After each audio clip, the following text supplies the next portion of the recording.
श्री हरिराय जी द्वारा विरचित अष्टाक्षर गद्य मंत्र विवृत्ति ही इस ग्रंथ का हम अध्ययन कर रहे थे, जहाँ अष्टाक्षर मंत्र के अर्थ का हमने विचार किया। अब गद्य मंत्र का जो तात्पर्य है वो आगे की कारिका में बता रहे हैं।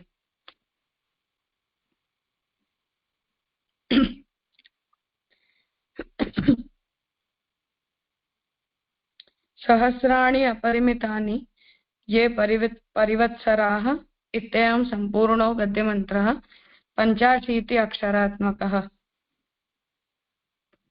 तो 85 अक्षरों में जो पूरा गद्य मंत्र है, उस गद्य मंत्र के अर्थ का यहाँ श्री हरिराय जी निरूपण कर रहे हैं कि जिसका प्रमाण नहीं नापा जा सके, ऐसा सहस्र परिवत्सरमित हजारों वर्षों का जो काल समय उससे जात मतलब उत्पन्न हुआ श्री कृष्ण का वियोग। तो हम सहस्र परिवत्सर का तात्पर्य 1000 वर्ष ऐसा नहीं, पर हजारों साल। हम खुद भी नहीं जानते कि कितने वर्ष से हम भगवान से दूर हैं। तो इतने वर्षों से उत्पन्न हुआ भगवान श्री कृष्ण के साथ का जो वियोग है, उससे पैदा होने वाला ताप और क्लेश, अर्थात कि हमें भगवान से दूर होने का दुख है। तो उस ताप क्लेश के कारण आनंद का तिरोभाव जिसे हुआ है, अर्थात कि हमारे अंदर का जो ब्रह्म का आनंद है, जो अंश होने के नाते हमारे अंदर होना चाहिए, वो आनंद इतने हजारों वर्षों से भगवान से दूर हो जाने के कारण तिरोहित हो गया है। ऐसा मैं आनंद से रहित हो गया, ऐसे हम जो है वो आनंद गुणधर्म से रहित होकर पंच महाभूत आकाश, वायु, तेज, पानी तथा पृथ्वी, इन तत्वों का बना हुआ देह, 5 कर्मेंद्रियां तथा 5 ज्ञानेंद्रियां, 10 प्राण, मन, बुद्धि, चित्त, अहंकार, इस प्रकार 4 प्रकार का अंतःकरण। तो हमारे सभी जो उपकरण हैं देह संगात के, उन्हें बता रहे हैं कि सबसे बाहरी आवरण पंच महाभूत का है, उसमें कर्मेंद्रियां हैं, फिर ज्ञानेंद्रियां हैं, फिर मन, बुद्धि, चित्त, अहंकार, जिनसे हमारा अंतःकरण बनता है वो है। उनके धर्म मतलब उन सभी के अपने अपने विषय, जैसे देह का हिरना फिरना, इंद्रियों की जो जो हलचल, प्राणों की जो जो हलचल, अंतःकरण की जो जो हलचल, तथा उन उन देह, इंद्रिय, प्राण, अंतःकरणों के धर्म तथा उन सभी के धर्म, सर्व के देह तथा जीव को लगने वाले 5 प्रकार के जो दोष हैं। तो इन देह संगात को हमने धारण किया है, तो उस देह संगात को धारण करने के कारण हमें किसी न कोई प्रकार के दोष प्राप्त होते हैं। उन सब दोषों की ब्रह्म संबंध करने से निवृत्ति होती है। तो वो सब दोष तो हमें हमारे देह संगात के संबंध से प्राप्त हुए थे, पर उन सभी दोषों की निवृत्ति जो है वो भगवान के साथ हमारा जब ब्रह्म संबंध महाप्रभु जी ने करवाया, तो उससे पंचदोष निवृत्ति ही, वहां से वो दोष निवृत्त हुए। और दारागार पुत्राप्त वित्तेहा पराणी, दार मतलब स्त्री, आगार मतलब घर, आप्त मतलब परिवार के जो भी जन जिनसे हमारी ममता है, वित्त धन, इन सब को होने वाली हलचल तथा और सब ऐश्वर्य, वीर, यश, श्री, ज्ञान, वैराग्य, इन 6 ऐश्वर्य वाले भगवान श्री कृष्णचंद्र जी को। तो इन सब से हमारा भगवान के साथ जो हमने संबंध करवाया है, तो हमारे संबंध से हमसे जुड़ी हुई हर वस्तु का भी भगवत संबंध हुआ है। तो वो भगवान श्री कृष्णचंद्र जी को आत्मा जीव के साथ मैं समर्पण करता हूं। तो आत्मा सहित हम भगवान को समर्पण करते हैं। यह सब कुछ समर्पित हो गया, अतः मैं प्रभु का दास हुआ। तो ये सब कुछ जब हमने भगवान के प्रति समर्पित कर दिया, तो अब हम भगवान के दास हुए। कृष्ण तवास्मी, यह पंचाक्षर मंत्र है जो हम अंत में बोलते हैं। उसका अर्थ, हे श्री कृष्णचंद्र जी, मैं आपका दास हूँ। आपका वचन है कि जो आपकी शरण में आया उसे आप अभय प्रदान करते हैं। यह अभय आप मुझ में करिए। तो वो अभय भगवान हमें प्रदान करें। ऊपर बतलाए अनुसार 84 अक्षरों का यह समर्पण मंत्र है, जिसमें कृष्ण तवास्मी यह पंचाक्षर मंत्र है। तो अंत में हम पंचाक्षर मंत्र बोलते हैं। इस प्रकार अष्टाक्षर मंत्र होता है, और वो कृष्ण तवास्मी के आगे जब मैं कृष्ण का दास हूं ऐसा भी जब हम बोलते हैं तो वो भी मिलाकर अष्टाक्षर मंत्र होता है। हकीकत में मूल मंत्र यह अष्टाक्षर या पंचाक्षर है, पूर्व का सब उसका विवरण है। तो जैसे श्री कृष्ण शरणम मम उसका विवेचन आगे किया गया, उस तरह से मूलतः तो यही जो है वो हमारा मूल मंत्र है। मतलब जो कुछ भी हम ब्रह्मसवन मंत्र के अंतर्गत बोलते हैं, वो ब्रह्मसवन मंत्र के अंतर्गत बोली हुई जो पूरी बात है वो इतने में आ जाती है कि हे कृष्ण, मैं आपका दास हुआ और आप मेरे हुए। सामान्य रूप से 84 अक्षरों का यह मंत्र है, ऐसा संप्रदाय में ज्ञात है। अहम शब्द 2 बार आता है, उनमें से पहले अहम को न बोले तो 84 होते हैं। अथवा श्री हरिराय जी ने ऊपर की संस्कृत विवृत्ति में जात लिखा है, इससे कदाचित श्री हरिराय जी कृष्ण वियोग जात ऐसा बोलते हो तो एक अक्षर कम होने से 84 अक्षर हो जाते हैं। तो इस तरह ये गद्य मंत्र का जो निरूपण है वो यहाँ संपन्न होता है। तात्पर्य ये है कि यहाँ हरिराय जी ने जिस तरह से निरूपण किया है वो निरूपण हमें मूलतः प्राप्त होता है। और ये अष्टाक्षर जो ब्रह्मसवन मंत्र है वो महाप्रभु जी के हस्ताक्षर में लिखा हुआ जूनागढ़ में हमारे काका जी के वहां सेवा में विराजता है। वहां केवल ऐतिहासिक रूप से इस बात को हमें समझना है, इसलिए किसी वैष्णव को सेवा के लिए जो है वो पधराए गए होंगे। यहाँ जो अहम पद बोला गया है, उस अहम पद के साथ हमारे गोत्र का, हमारी वेद की शाखा का, हमारे गुरु का और हमारे पिता के भी नाम का उच्चारण करना, ऐसी भी परंपरा है। तो जब हम ये कहते हैं कि आत्मना सह समर्पयामि दासो अहम, तो वहां अहम के साथ इन सभी का भी उच्चारण किया जाता है कि मैं भारद्वाज गोत्र में उत्पन्न हूँ, या कृष्ण यजुर्वेद की तैत्तरीय शाखा ये मेरी वेद की शाखा है, और मेरे ये गुरु हैं, या मेरी इस प्रकार की कुल परंपरा है। तो उनका उच्चारण करने के लिए भी उस मंत्र के साथ ब्रैकेट में महाप्रभु के हस्ताक्षर में लिखा हुआ है कि अहम के साथ हमें इन इन बातों को बोलना। तो उस तरह से इसकी पूर्व परंपरा है। यद्यपि अक्षर कितने हैं कितने नहीं हैं ये इम्पोर्टेंट नहीं है, पर तात्पर्य ये है कि हम अपने दासत्व का विज्ञापन जो है वो इस मंत्र के द्वारा ठाकुर जी के प्रति करते हैं। कुछ पूछना है?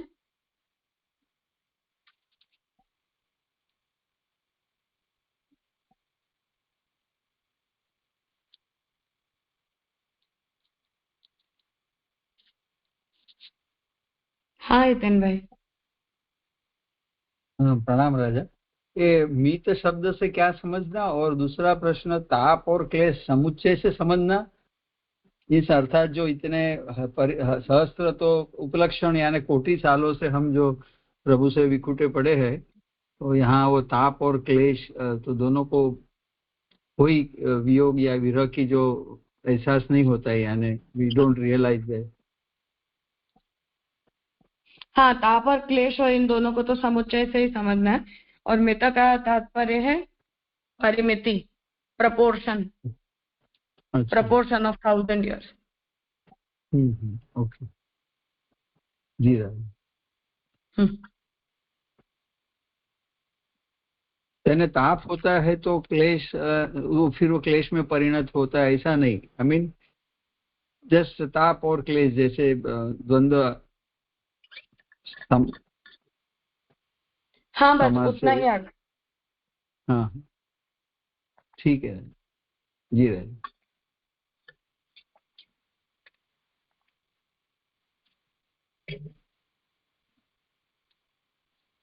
हाँ प्रणव भाई। प्रणाम राजा। ये पूरा जो श्लोक और श्लोकार समझाया वो तो समझ आया। उसमें ये जो पूरा परिवार और उसका वर्णन है, घर कुटुंब, वहाँ पे जो अंत में शब्द वित्त के बाद तो वो पराणी, उससे क्या अर्थ लेंगे? मतलब कि उससे परायण, उसके साथ जुड़ा हुआ होना, एसोसिएटेड होना। अच्छा, इन सब के साथ जुड़ा हुआ होना। हाँ, तो हमारी आत्मा इन सब में परायण है, कृष्ण परायण तो है नहीं अब तक।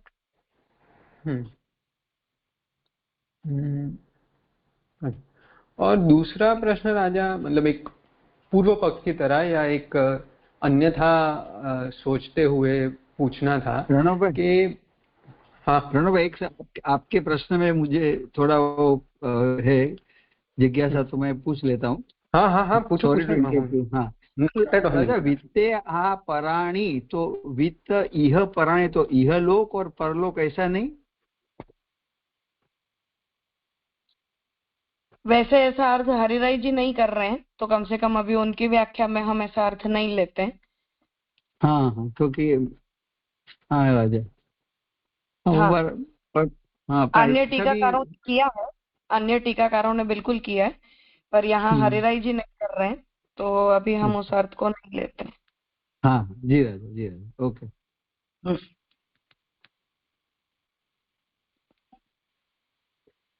हाँ, तो पूर्व पक्ष की तरह राजा सोचते हुए, क्योंकि अभी तो जन समुदाय में भी सभी को यह गद्य मंत्र आदि की जान है, तो ये जो मंत्र का जो प्रकार है हमारे यहाँ, हमेशा प्रभु के सन्मुख, मतलब नित्य सेवा क्रम में बोलने का जो प्रकार है, वहां पर जो ये हुआ है, ये तो हम पूर्व की अनुभूति, मतलब पूर्व ऐसे हुआ है वैसे करके जो आज की स्थिति है उसे, और मतलब ये लोग परलोक और पूर्व और भविष्य भी, उसे समर्पण कर रहे हूँ वैसे कह रहे हैं।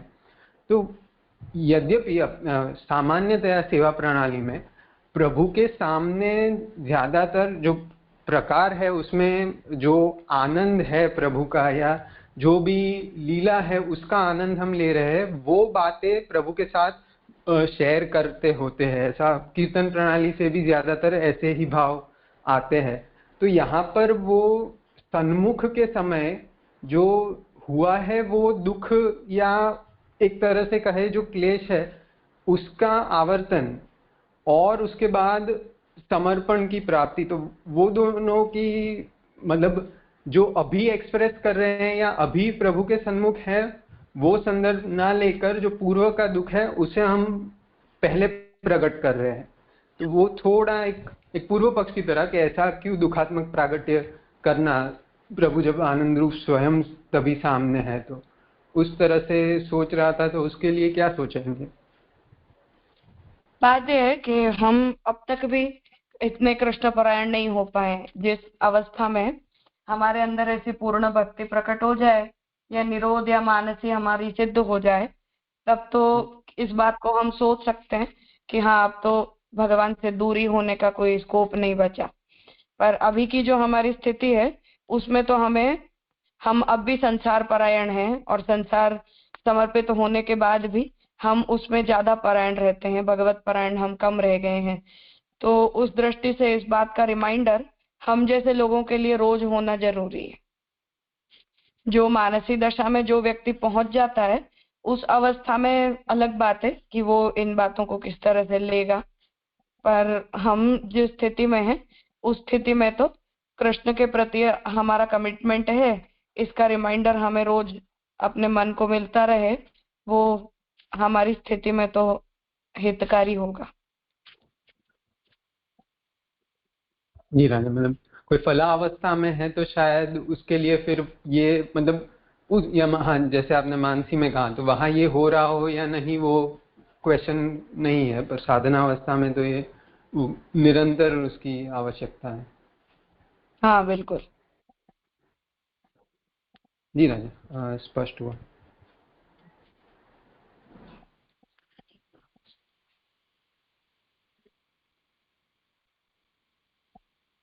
ठीक है, अब ये जो हरिराय वांग मुक्तावली है द्वितीय भाग, इसमें आगे अष्टपदी है जो कीर्तन है, स्तुति परक है, उसे हम करेंगे नहीं। इसलिए कल से हरिराय मुक्तावली भाग 3 में जो भी सिद्धांत ग्रंथ है उनका हम प्रारंभ करेंगे। आज मैं ग्रुप में शेयर नहीं कर पाई, इसलिए आज हम शुरू नहीं कर रहे हैं, पर कल ग्रुप में शेयर करके आप सबके सामने टेक्स्ट होगा, तो कल से हम तृतीय भाग में जो भी सैद्धांतिक ग्रंथ है उनका अध्ययन हम प्रारंभ करेंगे। आगे की जो अष्टपदी है या जो भी स्तोत्र ग्रंथ है यहाँ जिन्हें हमने नहीं लिया, क्योंकि हम वो ऐसे हैं कि जिन्हें भावात्मक रूप से उनका अवगाहन हर व्यक्ति को अपने व्यक्तिगत रूप से करना चाहिए, इसलिए उन सब का अवलोकन आप लोग यथा समय अवकाश से कर लीजिएगा। तृतीय भाग में जो सिद्धांत परक ग्रंथ है उनका अध्ययन हम कल से प्रारंभ करेंगे। अजय जी कहिए। हाँ दंडोत जी, गद्य मंत्र के विषय में थोड़ा सा कुछ पूछना था। हाँ कहिए। हाँ जी, गद्य मंत्र जैसे याद नहीं हो रहा है, लिख के अगर उसको पधराना हो तो मतलब किस तरह से घर में पधराए, मतलब कई मतलब बहुत अलग अलग तरह का, बहुत अपरस में ही रखना वो तो, और फिर जैसे ठाकुर जी की सेवा परक रूप में व्यवस्थित मतलब वैसे पधरा के रखना, मतलब एक मतलब बहुत ज्यादा उस तरह से तो रख नहीं सकते, मतलब उतनी व्यवस्था तो मतलब हो नहीं पाती और ना नहीं पता है, तो मतलब कम मतलब हम रोज गद्य मंत्र का ठाकुर जी का मतलब सन्मुख कर भी सके, आगे याद भी हो जाए, और उस मतलब उस नियम से सही तरीके से मतलब रख सके। और कुछ वैष्णव मेरे को बोले थे कि मोबाइल पे भेज देंगे उससे, तो मैंने क्या मोबाइल पे अभी बिना सोचे समझे मोबाइल पे रखना ठीक नहीं लग रहा था, कि आगे कभी ऐसा लगेगा तो समझ के बताऊंगा जी, आप कृपा करके थोड़ा सा। हाँ वैसे तो कोई इतना बड़ा मंत्र नहीं है, 1-2 दिन आप कोशिश करेंगे तो याद हो ही जाएगा, पर लिखना खैर हितावह नहीं है, पर अगर हमें याद नहीं हो और जरूरी लगता हो कुछ दिनों के लिए केवल, तो फिर उसे सेवा में पधरा के मंदिर में ही रखना चाहिए, और जब भी वो मंत्र हमें याद हो जाए तब फिर किसी भी जलाशय में उसे विसर्जित कर दीजिए या अग्नि में उसे विसर्जित कर दीजिए, उसे अपने घर में रखिएगा नहीं। अपने गुरु से या अपने पिता या जो भी कोई बड़े वैष्णव हो उनसे पत्र के ऊपर अपरस में लिखवा के और फिर मंदिर में पधरा लीजिए। मतलब कोई मतलब लिखवा के पधरा सकते हैं कुछ समय के लिए? हाँ ऐसा और 2-3 दिन के लिए ऐसा, पधरा लीजिए, फिर उसे विसर्जित हाँ कर हाँ दीजिएगा साथ में। हाँ जी, क्योंकि ऐसा ही कंफ्यूजन हुआ था कि बाकी सब वैष्णव भी बोले कि हमेशा सेवा में फिर वैसे सेवा जैसा पधरा के भोग भी धरना वैसा, तो उतना तो संभव नहीं, नहीं ठाकुर है, जी विराजते हों इसलिए तो फिर ऐसी कोई आवश्यकता नहीं है, पर रखना उसे मंदिर में या भागवत जी की पुस्तक वगैरह में, फिर 2-3 दिन में जब जी याद हो जाए तो फिर उसे विसर्जित कर दीजिएगा। जी जी, आपने बहुत कृपा करके सुंदर समझ, उस कारण बहुत लंबे समय से मतलब ये चीज जो हो ही नहीं पा रही थी। ठीक है। हाँ धन्यवाद। ठीक है, तो आज यहाँ रखते हैं। हाँ हितेन भाई कुछ कहना है? नहीं बस प्रणाम राजा, बस वही। हाँ ठीक है। हाँ तो तृतीय भाग हम कल से प्रारंभ करेंगे, आज यहाँ रखते हैं।